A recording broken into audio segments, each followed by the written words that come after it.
Thank you very much for inviting me here today. It's really an honor because I know that I'm speaking to a pretty well-informed and capable audience. And it's also nice because usually I'm just given 15 minutes for any kind of presentation, and it's just quick and short and to the point. But today, because I have a little more time, I'm going to try and cover a few more topics for you. I hope to give you a pretty wide-ranging view of immigration. I'm going to talk a little bit about past trends, the institutional context, information on outcomes, and a brief discussion of policy concerns and how I've developed a research agenda, and then finally some thoughts on areas, gaps in research for refugees, because I know that many of you are involved in that area. So when we get the next graphic up, Canada, as you know, has a very long history of immigration, unlike most European countries. I'll come back to some comparisons with European countries throughout my presentation. And what's important to remember is that unlike most countries, Canada has never had a single identity. So we have First Nations, Aboriginal, and Inuit populations, and French and English. And that's really been the initial basis for the country. And then over the years, various waves of immigrants have come to the country, but never trying to integrate into a single community or single ethnic identity, as is the case for many European countries. This graphic I like a lot because you may not be able to see on the left-hand side. It goes from 1860 to 2007. And it really makes 3 points. First, that we have had a long history of immigration with very large flows prior to the First World War when we were populating the West. And at that time, the attraction for immigrants was farmland and not urban centers. After the Depression and the Second World War, levels of immigrants again increased with a combination of the Suez Canal and the Hungarian Revolution, leading to over 250,000 immigrants in 1957. So just to the right, you'll see one large spike up, and that was in 1957 the result of those two factors. And then since 1987, Canada has experienced annual flows of over 150,000 immigrants per year, and in the present decade, annual flows of over 220,000. In 2007, we brought in just under 240,000 immigrants. These flows amount to about 0.8% of our population. It's not the highest percent inflow of all OECD countries, but it is one of the higher percentages. And as you probably know, and I don't need to tell you, just under 20% of Canada's population are foreign-born. And so those are individuals who came as immigrants or permanent residents, and they may or may not have taken out citizenship, but they were not born in Canada.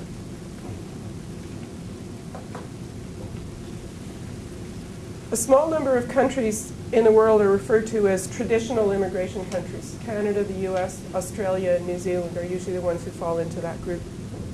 And what we have in common, besides a history of migration, is a set of transparent programs for permanent and temporary admission and a path to citizenship for permanent residents to Canada and their children. Permanent residents can be admitted under any of three broad categories: as family class, so those are spouses, dependent children, parents and grandparents of permanent residents or Canadian citizens; economic immigrants, and that's where you'll find the skilled worker category that you've probably heard a fair amount about in the press, along with some business immigrant categories; or refugees. And there I include refugees resettled from abroad, either privately sponsored or government assisted, and successful refugee claimants in Canada who choose to apply as permanent residents.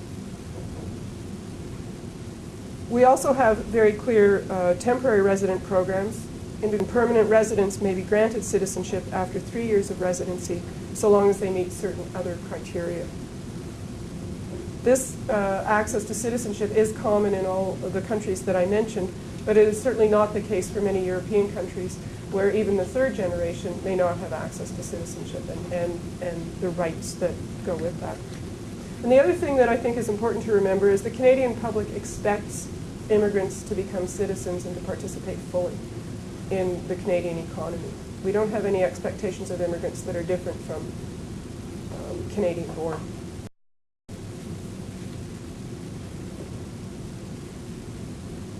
Over the years, as I've conducted research and had a lot of discussion internationally and with colleagues in other countries, it's always struck me that it's important to think a little bit about the institutional context and the institutional framework for immigration.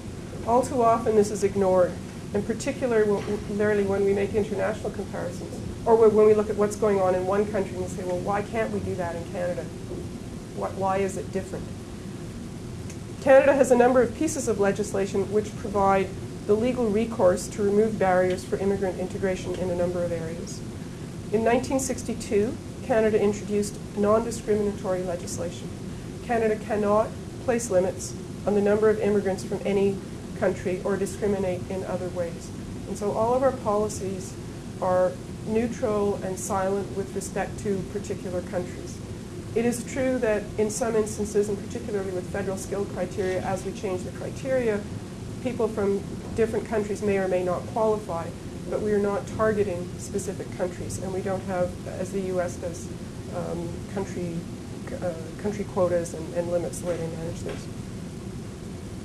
The Charter has had a profound impact on Canada, and the Employment Equity Act, Canadian Human Rights Act, and the Multiculturalism Act all provide institutional context for immigration and for integration of immigrants. This is just not the case in other countries. Canada also has federal, provincial, territorial jurisdictional responsibility, which differs from most countries, and which impacts on how we do business as a country, not just in immigration. Immigration, along with agriculture, has since 1867 been a shared federal provincial jurisdiction. And so it won't come as a surprise that in 1867 there was the Department of Agriculture, and immigration was part of that. It was also the fact that immigration was being used to populate the West, which was farmland, and so there were other links there. But those two, immigration and agriculture, are the only two where the jurisdiction is shared between the federal government and the provinces. And so the provinces have a much larger say in what goes on than in other areas. And jurisdictional responsibility impacts on credential recognition.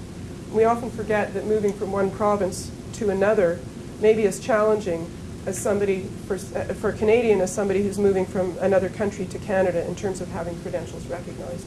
And so part of the credential recognition problem is not from outside Canada inside, but how the various jurisdictions work together and cooperate to have more common standards on credential recognition.